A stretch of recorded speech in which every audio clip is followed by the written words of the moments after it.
¿Qué es la quiralidad?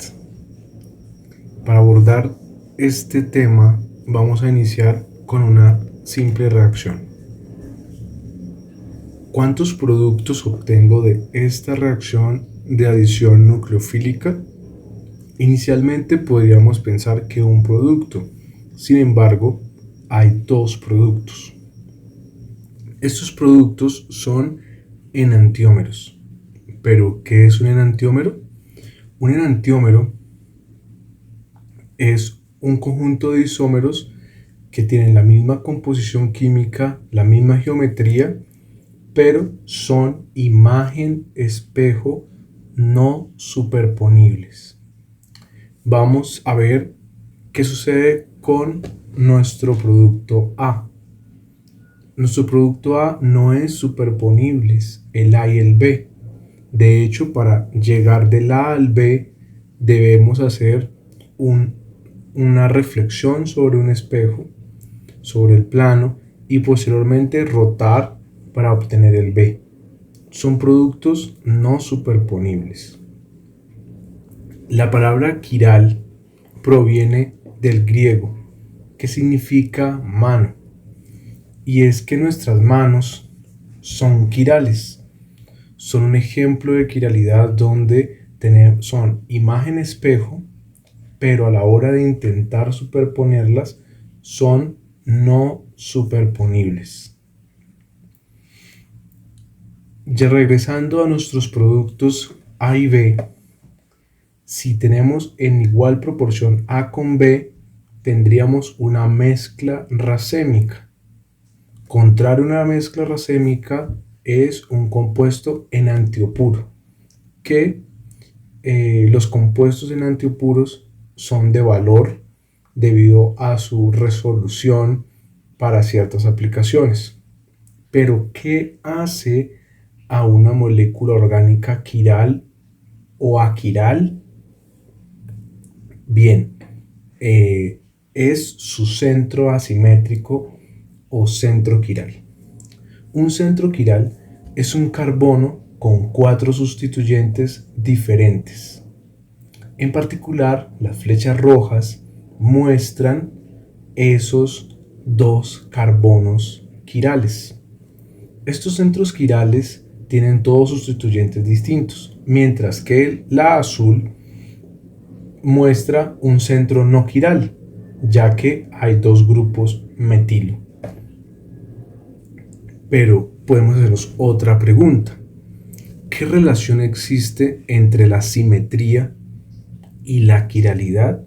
Puesto que la quiralidad vemos que es un aspecto geométrico, ¿cómo puede relacionarse con la simetría? Bien, primero que todo, las moléculas quirales no tienen un plano de simetría. Es decir, no tienen un plano interno por el cual podamos, al reflejar, obtener la misma molécula.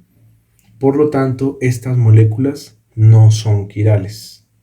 Otro ejemplo de no quiral son moléculas planares, puesto que, por definición, tienen un plano de reflexión y no son quirales.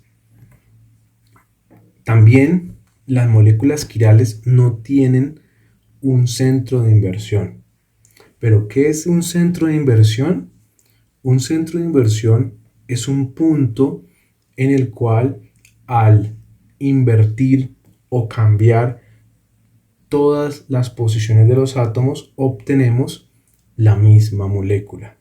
Ejemplo, si tomamos el benceno y elegimos como punto de inversión el punto I, al invertir obtenemos el mismo benceno. Por tanto, el benceno no es quiral, por dos razones: porque tiene un plano de simetría, es planar, y porque tiene un centro de inversión. Ahora podemos hacernos otra pregunta de la quiralidad más allá de lo geométrico y simétrico. Ahora, ¿cuál es la actividad óptica de las moléculas quirales? Bien, Recordemos, los enantiómeros tienen las mismas propiedades físicas y químicas. O sea, dos moléculas quirales tienen todas esas propiedades iguales, con excepción de su respuesta a la luz polarizada. Para esto vamos a ver dos técnicas espectroscópicas. Primero, la polarimetría. En la polarimetría tenemos una lámpara de sodio. Esta lámpara de sodio emite radiación. Dicha radiación, que no es polarizada, pasamos por un monocromador y entonces obtenemos una luz polarizada en un plano. Esta luz polarizada interactúa con la muestra y posteriormente, al llegar al detector, vamos a obtener una rotación de esta luz polarizada, que si rota a la derecha, entonces lo simbolizamos con un más, y si rota a la izquierda, con un menos. Si la molécula no es quiral, va a tener rotación cero. Pero dos moléculas quirales, dos enantiómeros, van a tener resultados opuestos. Positivo a la derecha, negativo para el de la izquierda. Sin embargo, si tenemos en nuestra muestra una mezcla racémica, entonces no da una rotación resultante porque sus contribuciones se anulan. Otra técnica es el dicroísmo circular electrónico. En esta técnica tenemos la radiación, la luz, circularmente polarizada. Esta luz interactúa con nuestra muestra de moléculas quirales y nos produce un espectro de dicroísmo circular. Este espectro muestra una diferenciación de absorción de esta radiación entre un enantiómero y otro enantiómero. Y esto es porque lo que graficamos en el eje Y es esa respuesta, esa diferencia entre la absorción de izquierda y la absorción derecha, el coeficiente de absorción, más precisamente. Y este dicroísmo circular dependerá de detalles geométricos y electrónicos de las moléculas. Por lo tanto, podremos interpretar cada uno de estos picos con esas propiedades. También podemos notar que los enantiómeros tienen sus espectros contrarios y simétricos uno con el otro, y es una forma también de identificarlos.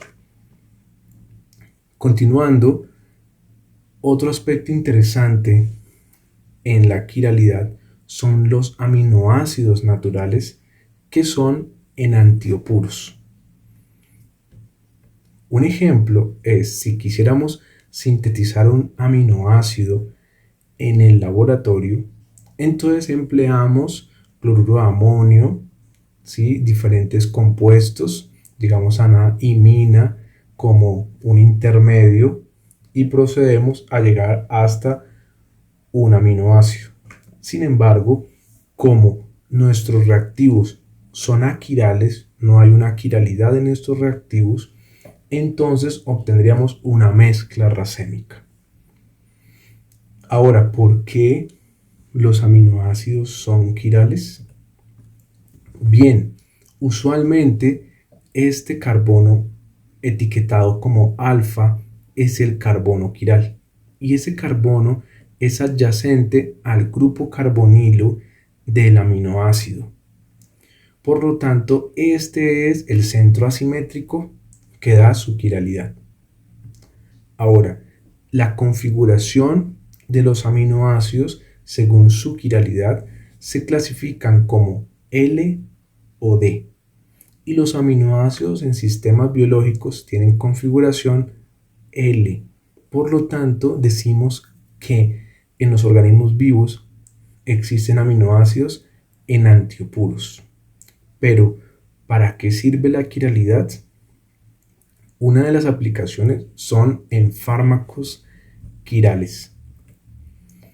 Cuando tenemos un fármaco, debe interactuar con un receptor y casi siempre son proteínas enantiopuras, puesto que provienen de L-aminoácidos.